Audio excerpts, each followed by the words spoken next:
Halo teman-teman, perkenalkan nama saya Yadiman Mulia yang kali ini akan mengeksplor salah satu wisata pantai yang berada di Jawa Tengah. Penasaran? Ayo simak videonya sampai habis.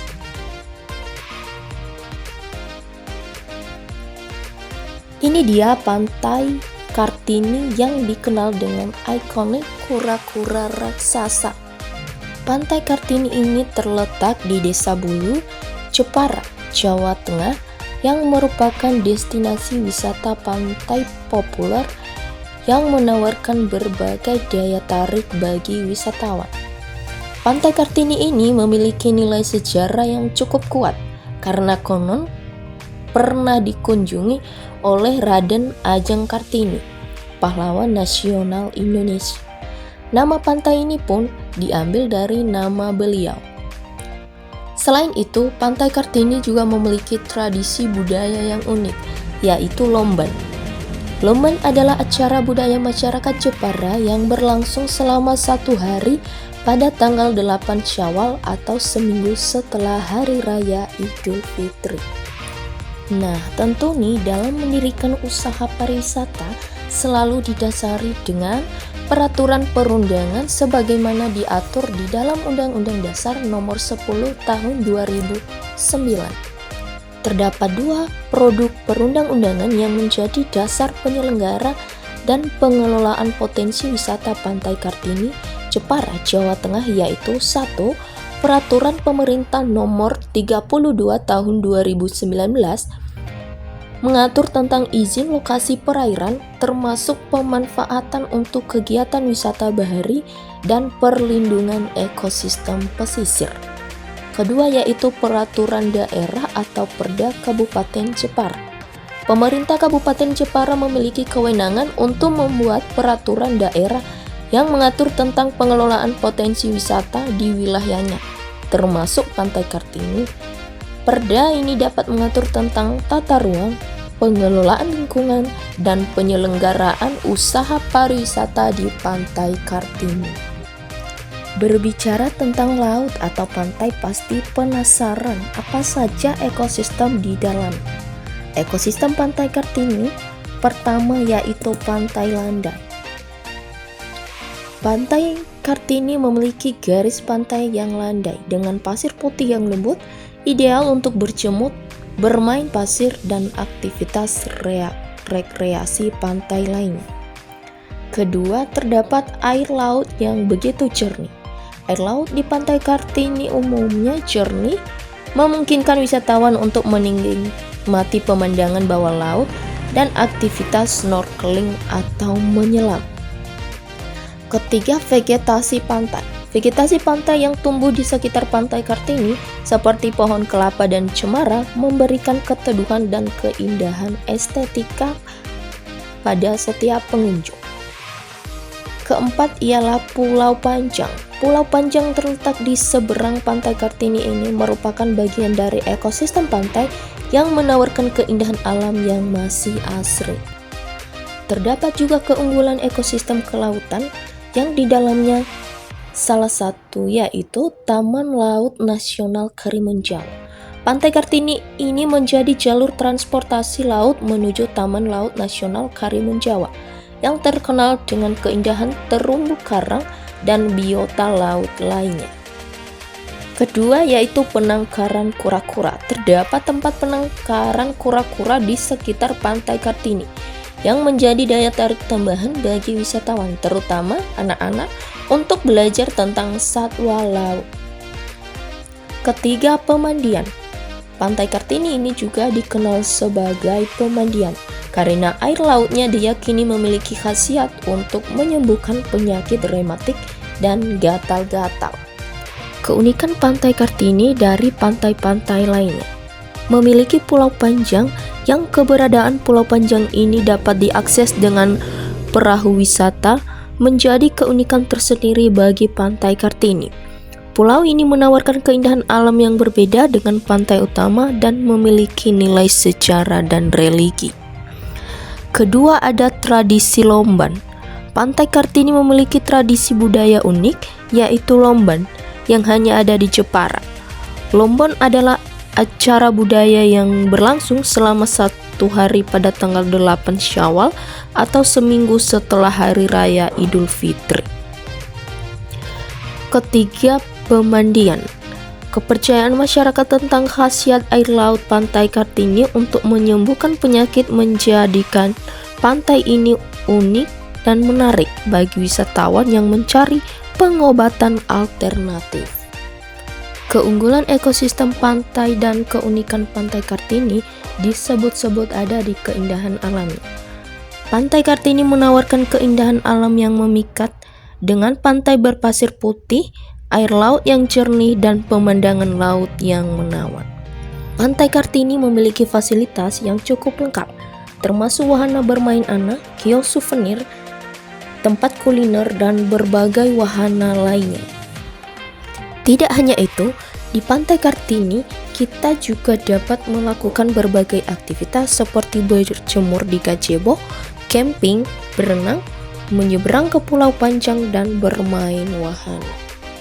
Lokasi yang cukup strategis, Pantai Kartini terletak di lokasi yang sangat strategis, dekat dengan pusat kota Jepara dan mudah diakses dari berbagai arah. Potensi pengembangannya juga memiliki potensi besar untuk dikembangkan sebagai destinasi wisata yang lebih menarik dan lengkap, seperti dengan menambahkan wahana wisata water sport atau adventure park. Analisis SWOT Pantai Kartini Jepara, strength atau kekuatannya. Ada beberapa, yaitu pertama, keindahan alam. Pantai Kartini memiliki garis pantai landai dengan pasir putih, air laut yang jernih, dan pemandangan laut yang menawan. Kedua, yaitu lokasinya yang strategis. Pantai Kartini terletak dekat dengan pusat kota Jepara, mudah diakses dari berbagai arah, dan menjadi jalur transportasi laut menuju Taman Laut Nasional Karimun Jawa. Ketiga, fasilitas lengkap. Pantai Kartini memiliki fasilitas yang cukup lengkap, termasuk wahana bermain anak, kios souvenir, dan tempat kuliner. Keempat, potensi pengembangan.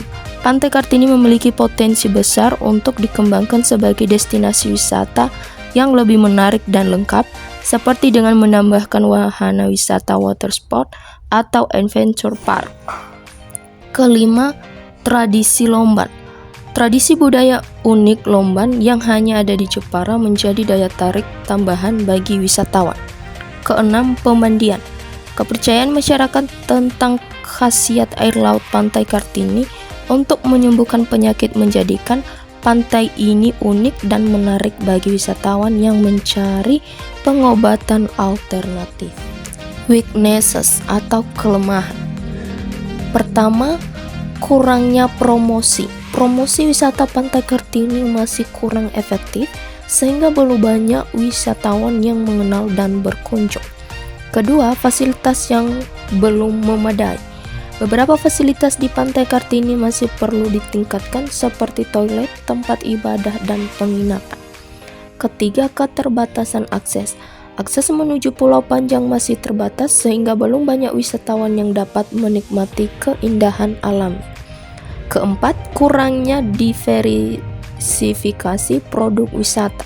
Produk wisata di Pantai Kartini masih terbatas, sehingga kurang menarik bagi wisatawan yang menginginkan pengalaman wisata yang lebih beragam. Terakhir, pengelolaan sampah. Pengelolaan sampah di Pantai Kartini masih kurang optimal, sehingga dapat mencemari lingkungan dan mengganggu kenyamanan wisatawan. Ada beberapa peluang, yaitu 1. Pengembangan wisata bahari.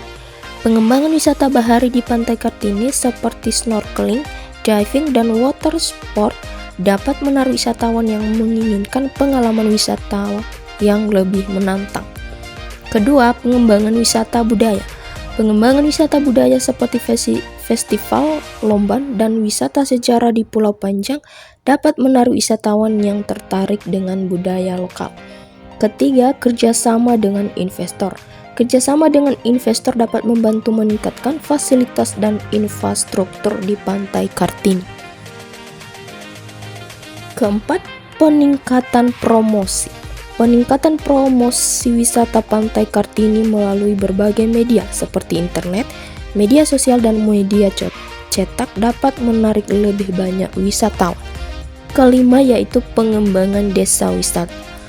Pengembangan desa wisata di sekitar Pantai Kartini dapat memberikan pengalaman wisata yang lebih autentik dan melibatkan masyarakat setempat. Dan terdapat beberapa ancaman juga, yaitu satu, persaingan dengan destinasi wisata lain.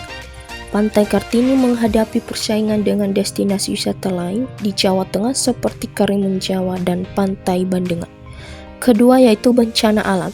Bencana alam seperti tsunami dan gempa bumi dapat mengancam keselamatan wisatawan dan merusak fasilitas wisata. Ketiga yaitu perubahan iklim. Perubahan iklim dapat menyebabkan kenaikan permukaan air laut dan erosi pantai yang dapat merusak keindahan alam Pantai Kartini. Keempat, pencemaran lingkungan. Pencemaran lingkungan seperti sampah plastik dan limbah industri dapat merusak ekosistem laut dan mengurangi daya tarik wisata. Kelima, konflik sosial. Konflik sosial seperti konflik lahan dan sengketa nelayan dapat mengganggu kelancaran kegiatan pariwisata. Adapun beberapa dampak penyelenggara pariwisata. Sebagai dampak positif, pertama, peningkatan ekonomi. Pariwisata dapat meningkatkan pendapatan masyarakat setempat melalui sektor perhotelan, restoran, transportasi, dan souvenir.